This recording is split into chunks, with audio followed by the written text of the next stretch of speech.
Just hang on a minute. We need to get to someone who's under the rain. Our correspondent, Austin Okonakman, he's monitoring the elections going on. Oh, dear. Austin, what's happening here where you are checking the votes? The drama continues in Isheri North. We told you it's in Koshofe local government area of Lagos State. Remember, the people came out yesterday as early as 7 to do the accreditation for the elections. They waited till about 11 before INEC officials showed up. Accreditation delayed till about 9 p.m. And when it was done, INEC officials told them that voting will not take place. They said no, that they need to vote. But in the end, INEC gave them their words that voting will be done today. Now, the good thing is voting is ongoing, as you can see. Even in the rain, they brought out their umbrellas and they are voting. Those that have voted says they are not going back home. They are waiting behind. As you can see, these guys are very relaxed. They brought newspapers. They are reading. And that's because they say they want to see how the collation process will be done. They want their votes to count. Isheri North giving us so much reasons to talk about the 2015 elections. The people here are enthusiastic and they are not going anywhere. Austin Okonakwan reporting for Channels Television News. There you go, Austin. Under the rain still, elections still going on, and this is here in Lagos. So just go ahead. This is at the back door, just right in front of Channels Television. We all observe and it's a delight to always have the people closest to us to know that we're there for them as well. Absolutely. We're not just going all international, we have our backyard also being watched. Charity begins at home. Yes, actually I was going to add that in addition to what the Prof has said, that government officials, it is not within their right to interject. I would also want to say that it is rather presumptuous, or it was rather presumptuous of the governor to have thought that the agents, the party agents, who were being paid by the various parties, could not be trusted to do their job. And we have seen that party agents, especially in this particular instance, in the previous outings, it was possible to buy a party agent because the process was open to easy manipulation. So the party agents became very important in the sense of that if they were given ice cream, they could slip off while the other guys, the bad guys, would do their job. Or you can take a walk to go and ease yourself while something is done. These things happened, we know. Part of that mischief perhaps may have been what the technology will have to address. So the party agent is now to make sure that the process, which has now been somehow depersonalized, because we have been canvassing for electronic control of even corruption.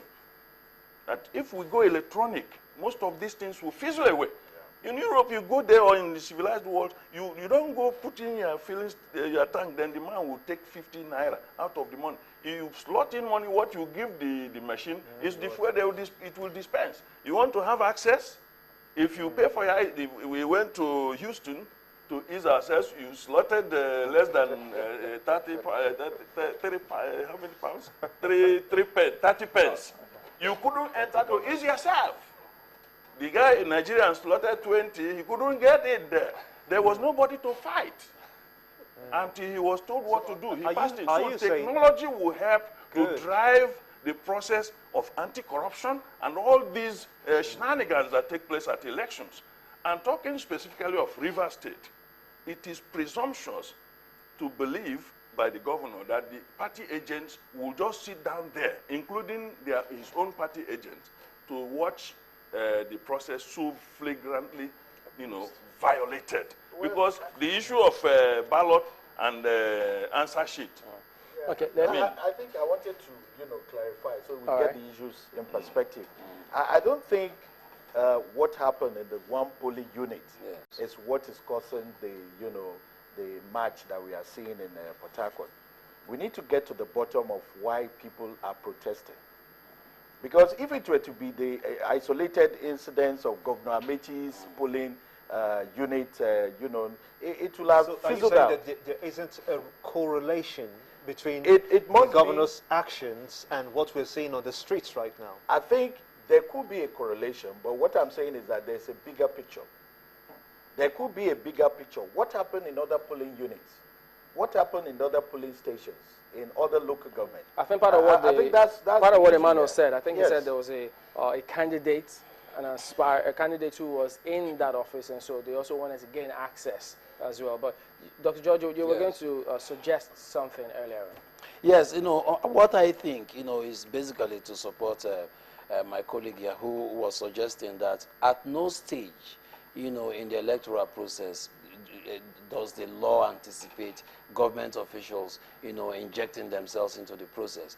If you are not satisfied, even if you are not satisfied, there are legal protocols for making sure that your dissatisfaction got resolved. But to insist that INEC officials should necessarily present every sensitive material for your own verification. The Lord never anticipated such a thing. What if it was done for the common good, to ensure that no hanky-panky? Let's just see and be sure. Because those who are voting are also saying, look, we need to be sure that everything is properly done. After all, Yes. seeing is believing. Yes, but look, I voted. I was at the polling unit in VGC.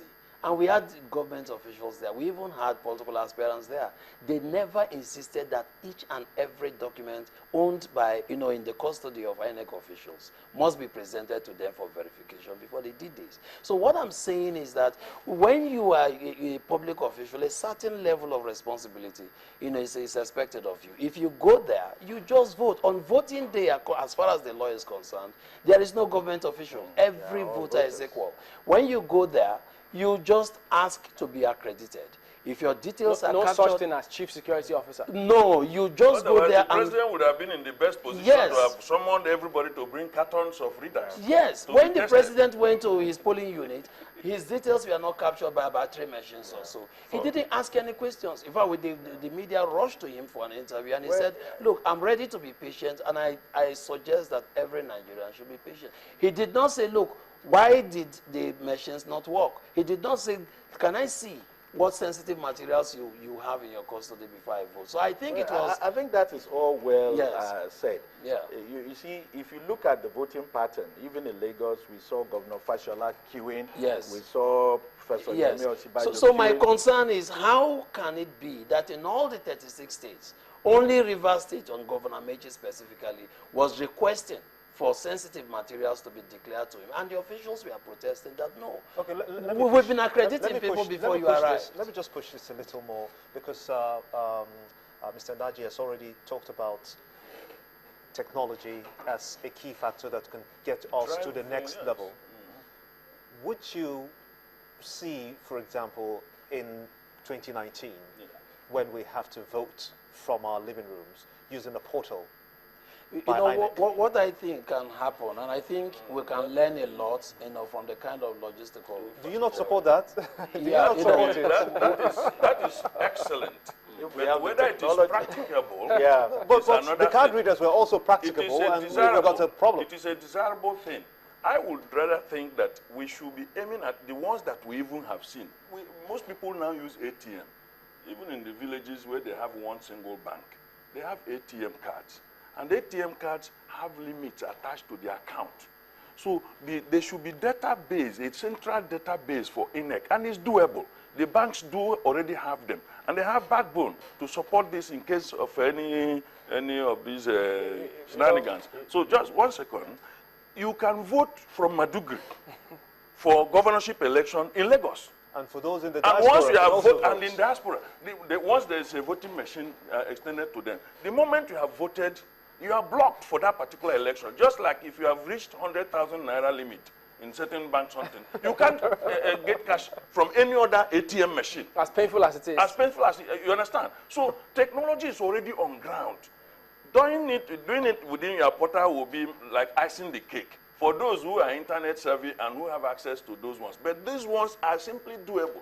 There's also possibility that with the telephone companies now that we have, if you text something from that your number, that your number can no longer text anything to that particular number by way of voting for that particular day. It is doable. It's a question of thinking ahead, because there have been so much complacency because money has been flying up and down, and people have lost their sense of duty.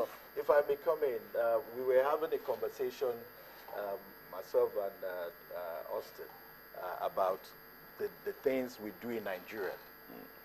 if you look at the PVC, there is no database that existed that could verify the authenticity of the claims of those who even came for the PVC.